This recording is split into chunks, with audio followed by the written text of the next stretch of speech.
ازيكم عاملين ايه؟ يا رب تكونوا بخير. انا اسفه جدا لغياب الفتره الطويله دي، وان شاء الله مش هتكرر تاني. وحشتوني جدا جدا جدا. يلا نبدا مع بعض باحلى وصفه النهارده. عملت الكوكيز كده بالشكل الفظيع اللي انتوا شايفينه ده، طريقه سهله جدا جدا والنتيجه مبهره كده زي ما انتوا شايفين. ازاي تعرفي ان الكوكيز طلعت ناجحه معاكي؟ بالتشققات اللي موجوده فيها دي، لازم يبقى فيها التشققات اللي موجوده دي عشان تعرفي ان هي نجحت معاكي. هي مقاديرها سهله، مش بتحتاج ولا مضرب كهربائي ولا خلاط، بتحتاج مضرب يدوي او شوكة ومعلقة الموجودة عندك. هي مشكلتها ان هي ما بتظبطش مع ناس كتير، يعني في ناس بتعملها تطلع معاها شبه البسكوت او ما بتطلعش بالقوام اللي قلتلكوا عليه ده. لازم تكون مشققة كده عشان تطلع بالقوام الناجح ليها. بصوا شكلها عامل ازاي، حلوة جدا. انا بقى هعلمكوا ازاي تعملوها ناجحة من اول مرة. نعلي بقى المزاج شوية ونشرب جنبيها المشروب اللي احنا بنحبه. بيلاقي معاها اي مشروب تحبيه، نسكافيه او ايس كوفي سخن او ساقع، بتبقى حلوة جدا جدا. يلا بينا نشوف المقادير والطريقة عاملة ازاي. اول خطوة معايا هي اهم خطوة، وهي تحضير الزبدة. انا معايا هنا كوباية من الزبدة في درجة حرارة الغرفة. هنبدأ نحطها على النار، على نار هادية كده، وهنقلب فيها لحد لما المية اللي في الزبدة كلها تتبخر والزبدة تتكثف معايا ولونها يتغير. انا هنا بحمص الزبدة. تحميص الزبدة هنا بيديني ريحة حلوة قوي قوي قوي للكوكيز، ولون كمان ممتاز ليه. هنبدأ نقلب كده على النار زي ما احنا شايفين عشان الزبدة ما تتحرقش معايا. لازم هقلب كده على نار هادية لحد لما يديني اللون الجلد الحلو اللي احنا شايفينه ده. اللون والريحة بتفرق جدا في الكوكيز ونجاح الكوكيز والقوام بتاعه.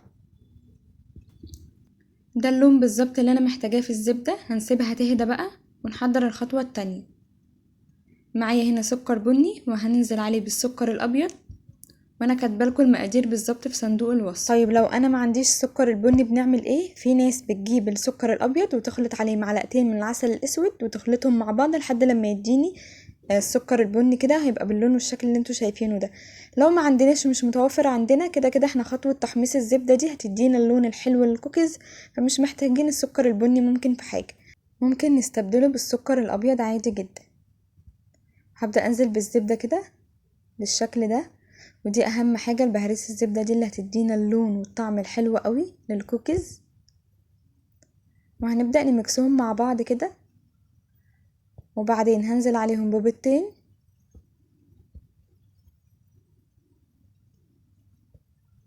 وفانيليا غامقة،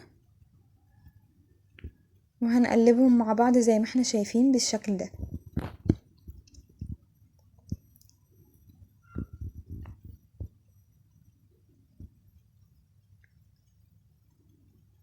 وهنيجي لتاني خطوة معايا، وهي الدقيق، وهنحط عليه معلقة من البيكنج باودر ورشة من الملح. وهنبدأ ننزل بالدقيق زي ما احنا شايفين كده شوية شوية. هنخلطهم، وهبدأ انزل بالدقيق حبة حبة،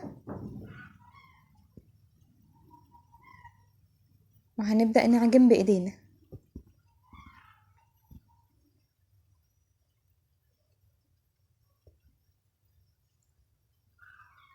بصوا مديانا اللون الحلو قوي ازاي، وهو ده المطلوب في الكوكيز. هو كله متوقف على تركة الزبدة وخطوة الزبدة هتبقى عاملة ازاي وهنحمصها ازاي.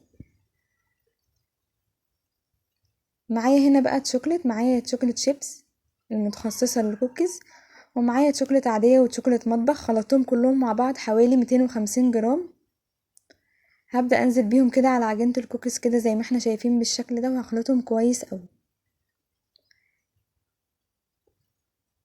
ممكن تزودي الشوكولاتة، ممكن تنقصيها براحتك زي ما انت حابة، بس انا بحبها كتير عشان بتديني طعم حلو قوي في الكوكيز. وهنبدأ نكورها زي ما احنا شايفين بالشكل ده.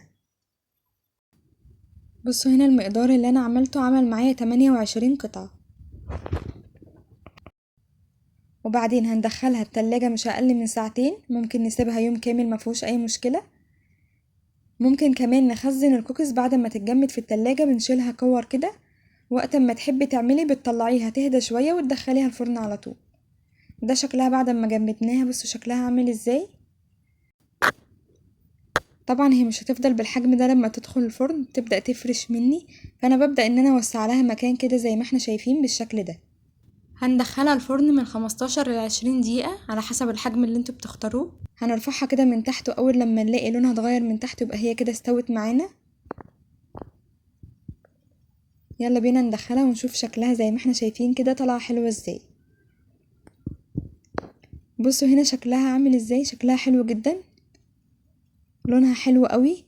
بصوا القوام بتاعها من جوه كده مندغه كده وطعمها جميل،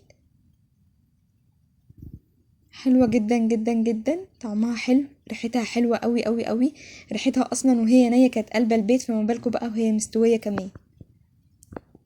بصوا شكلها جميل ازاي، هتعجب الاولاد بدل ما بنشتري الحاجات دي من بره. طبعا اضمن في البيت واسهل واحسن. بصوا شكلها عامل ازاي.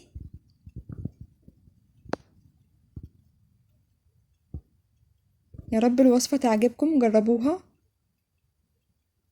حتى ممكن تجربوا نص المقدار هتعجبكم جدا جدا. بصوا هنا ده شكلها بعد ما هديت شوية، مليانة شوكليت، شكلها وطعمها حلو قوي. هنعمل جنبيها كده ايس كوفي. يا رب الوصفة تعجبكم. ما تنسوش بقى تعملوا لايك وتشتركوا في القناة وتفعلوا زر الاشعارات عشان يوصلك كل جديد، ولو في اي تعليق هرد عليكم على طول في الكومنتات.